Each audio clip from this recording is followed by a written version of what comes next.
Bonjour, mes chers frères et sœurs en Christ. En tant que disciples de Jésus-Christ, nous savons que, d'un point de vue humain, sa vie s'est terminée en échec, l'échec de la croix. Mon Dieu, pourquoi m'as-tu abandonné? Tout est accompli. Père, entre tes mains je remets mon esprit.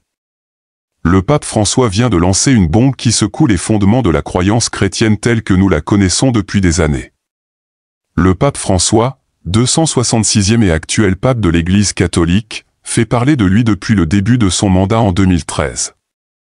Connu pour ses vues percutantes sur le christianisme et sa prédication de la compassion et de l'amour, il a apporté un souffle d'air frais dans un Vatican souvent traditionnel. Mais sa révélation la plus récente a laissé même les fidèles les plus dévoués complètement stupéfaits. Dans une série de discours et de sermons récents, le pape François a parlé de ce qu'il appelle la véritable nature de la mort de Jésus, et laissez-moi vous dire, ce n'est pas ce qu'on nous a dit. Dans cette vidéo, nous abordons cette révélation récente et ce que le pape a à partager avec le monde entier. Le pape François s'est adressé aux gens à Pâques pour partager ses sentiments et opinions sur des sujets spécifiques. Comme vous le savez, le dimanche de Pâques est un jour spécial pour les chrétiens car ils croient que c'est le jour où Jésus est revenu à la vie après être mort sur la croix. En s'adressant à eux, le pape François a parlé de la présence constante de Dieu à nos côtés, mais il a aussi dit des choses surprenantes sur Jésus. Ce qui n'est pas surprenant, c'est que ce n'était pas la première fois qu'il disait quelque chose qui ne plaisait pas tout à fait au public. Il est assez notoire pour dire souvent des choses qui rendent les catholiques traditionnels mal à l'aise. Mais cette fois, même ses partisans, les catholiques orthodoxes et ses critiques ont été surpris par ce qu'il a dit. Il a fait audacieusement des révélations sur la mort de Jésus que personne ne connaissait ou n'avait jamais entendu auparavant.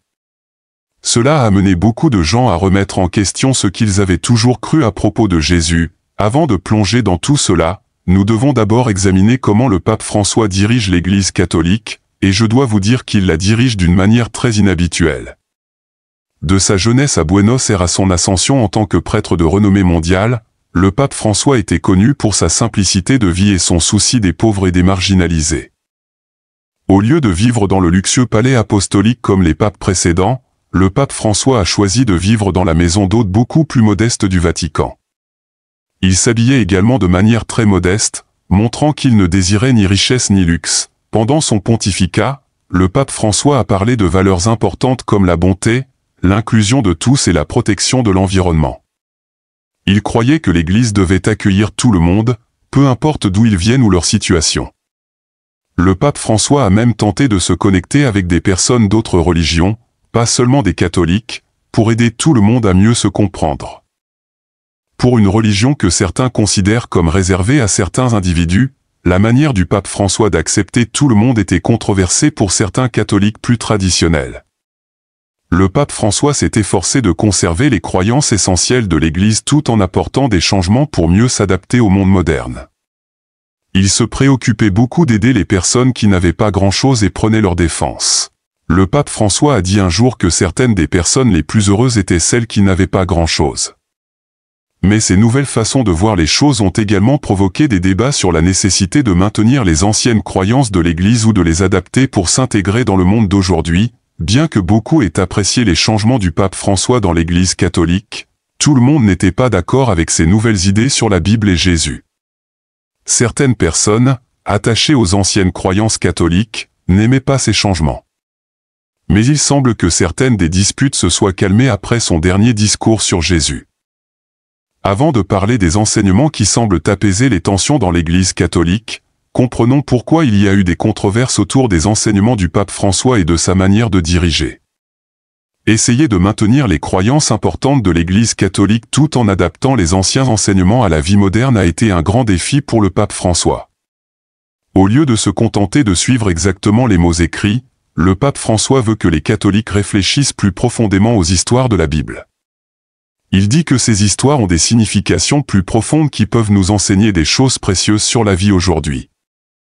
Par exemple, le pape François dit que l'histoire de la création du monde dans le livre de la Genèse n'est pas seulement sur la façon dont les choses ont commencé. Il pense que c'est une histoire puissante qui nous enseigne notre connexion spéciale avec Dieu et notre responsabilité de prendre soin de la terre. Voir la Bible de cette manière rend ses enseignements plus significatifs pour notre vie actuelle. Mais tout le monde n'est pas d'accord avec le pape François.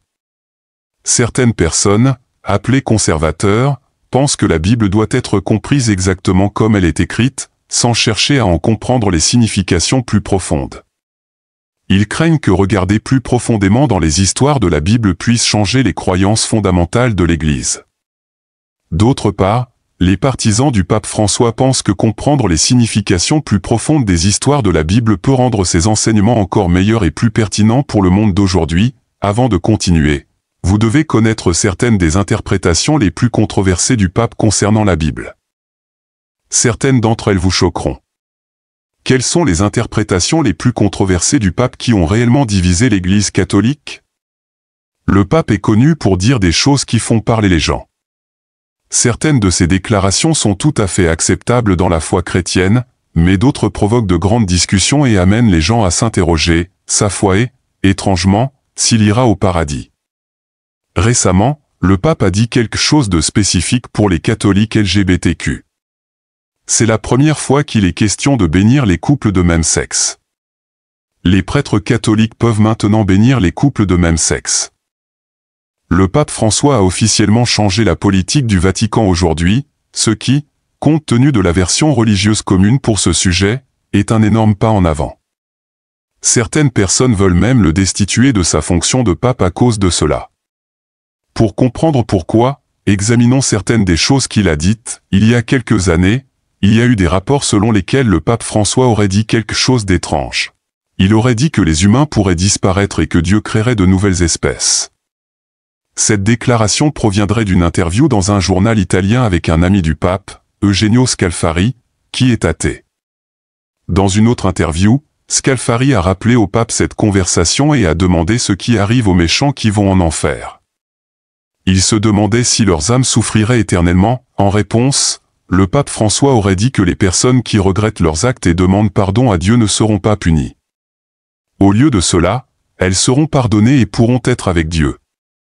Mais ceux qui ne se repentent pas et ne peuvent être pardonnés cesseront d'exister. Selon le pape, il ne croit pas en l'enfer. Il pense que les âmes des personnes qui font de mauvaises actions disparaissent simplement. Après cette interview, le Vatican a rapidement déclaré que ce que Scalfari avait écrit n'était pas exactement ce que le pape avait dit. Ils ont expliqué que les paroles n'avaient pas été notées immédiatement, donc il ne fallait pas les considérer comme étant exactement ce que le pape pense.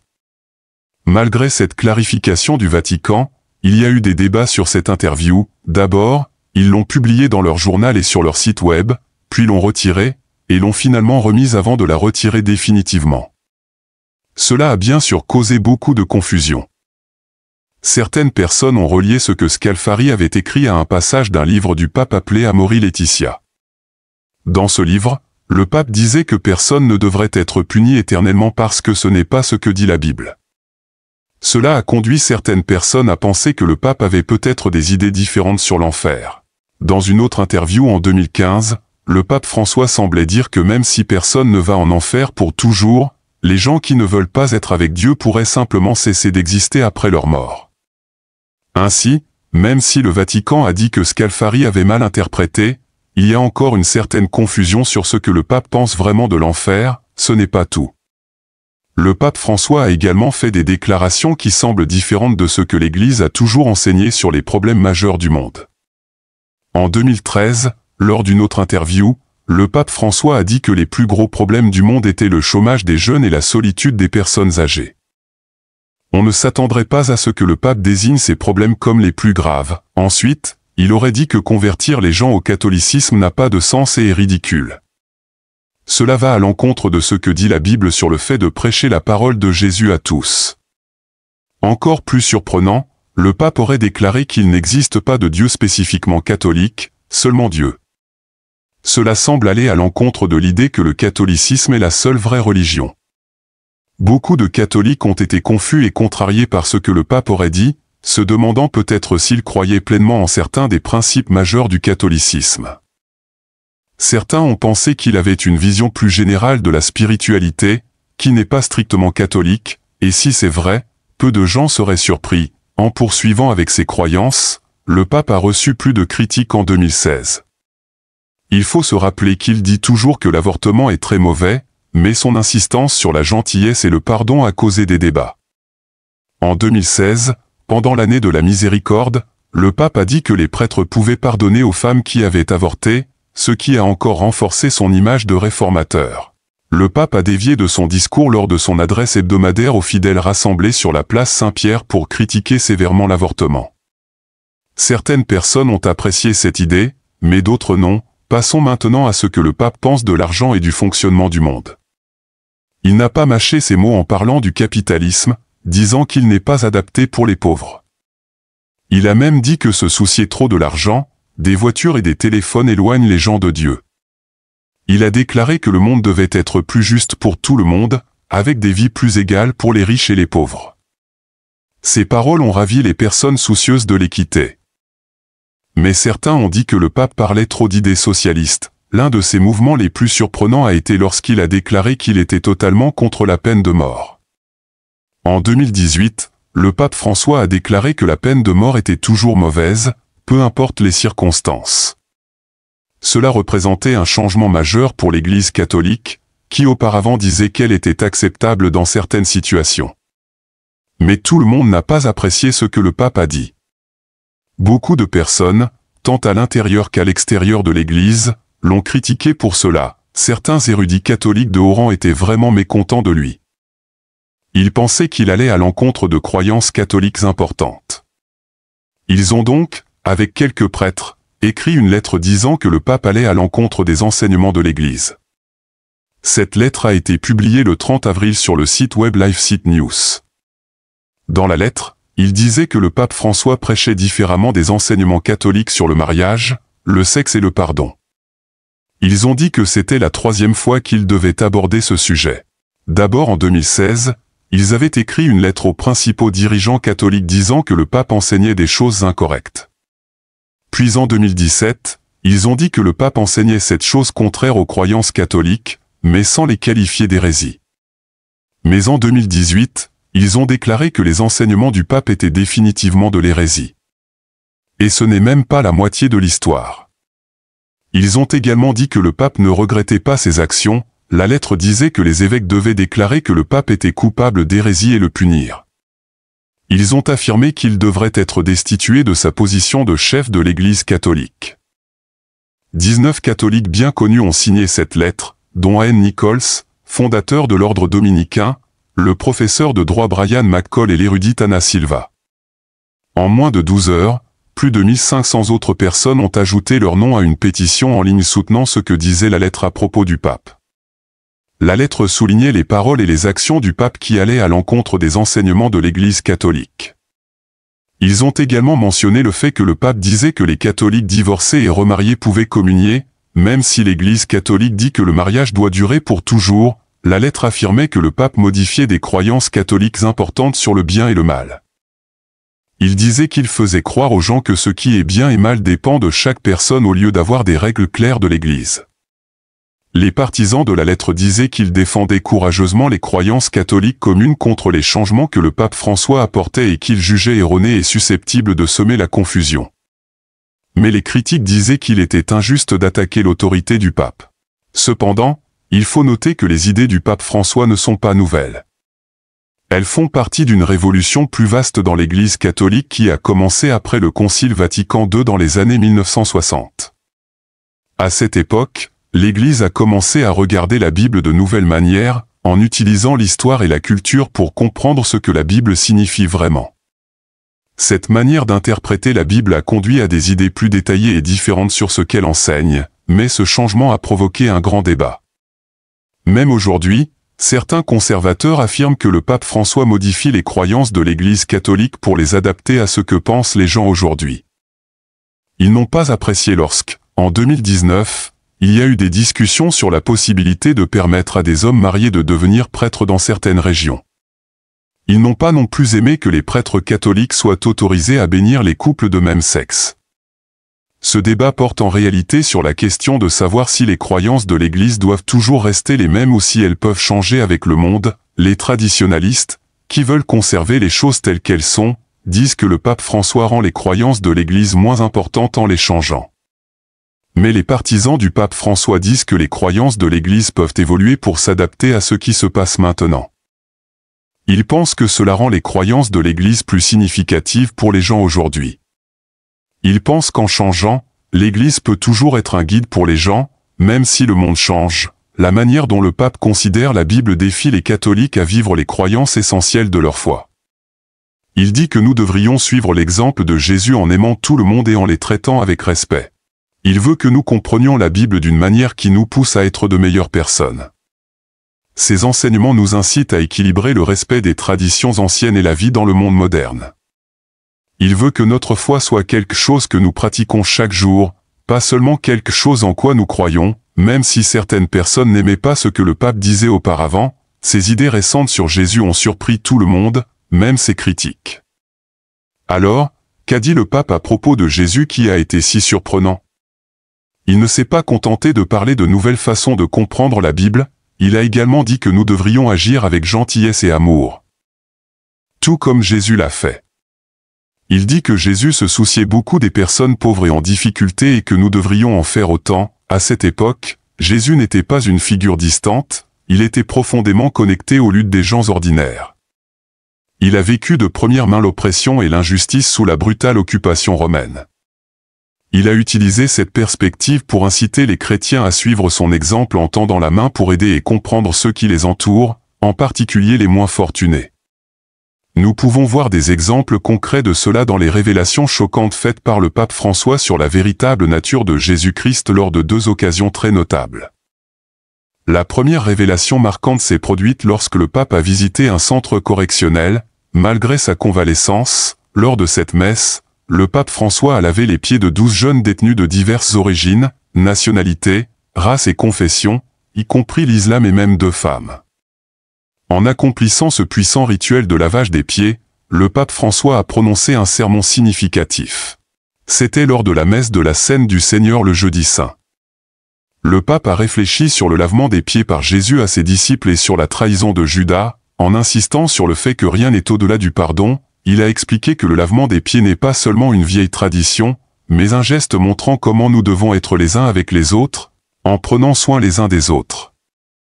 Ensuite, le pape a franchi un autre niveau en disant qu'il est difficile de voir tant d'injustice dans le monde, avec des gens qui profitent des autres, des gens piégés sans issue et de nombreuses familles brisées. Le pape François a dit que si quelqu'un a évité de telles difficultés, ce n'est pas parce qu'il est meilleur, mais à cause de la grâce de Dieu.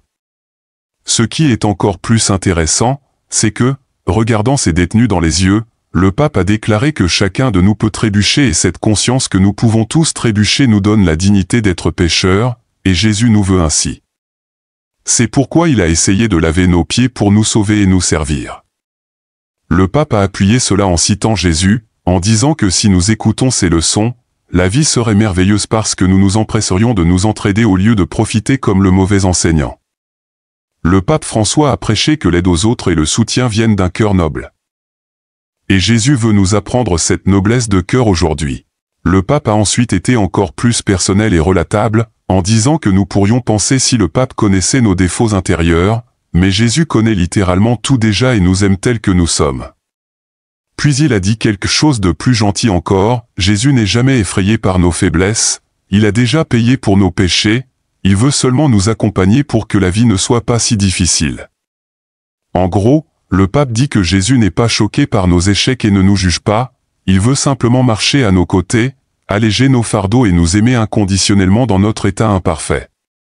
Ces enseignements sont parmi les plus édifiants et inclusifs concernant l'acceptation de nos imperfections partagées tout en aspirant à la bonté. Le pape François aime prêcher la dignité de nos imperfections et l'amour sans limite de Jésus pour nous tous tels que nous sommes.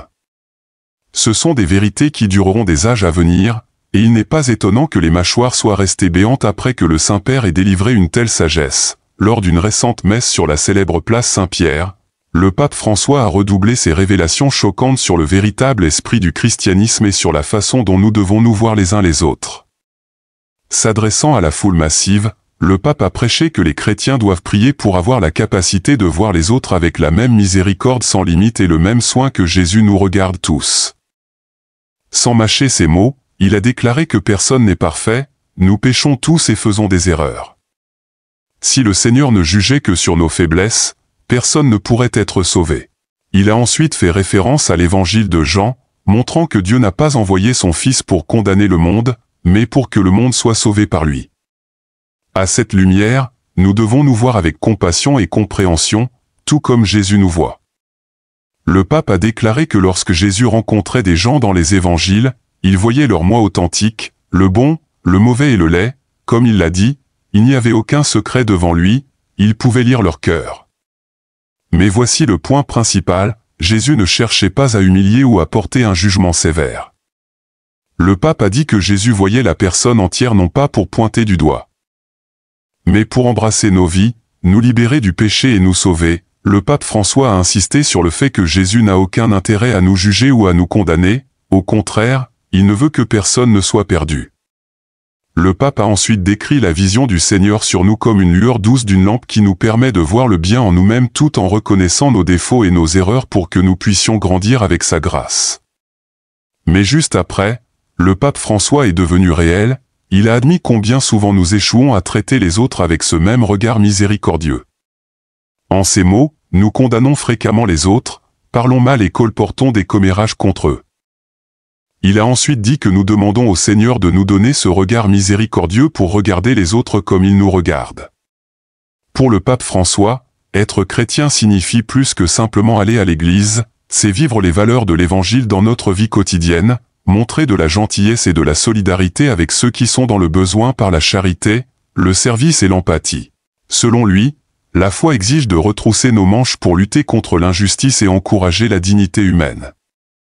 Il faut toujours se rappeler que la puissance de l'Évangile ne réside pas dans des idéaux philosophiques, mais dans son déploiement en tant que force transformatrice pour la transformation personnelle et sociale.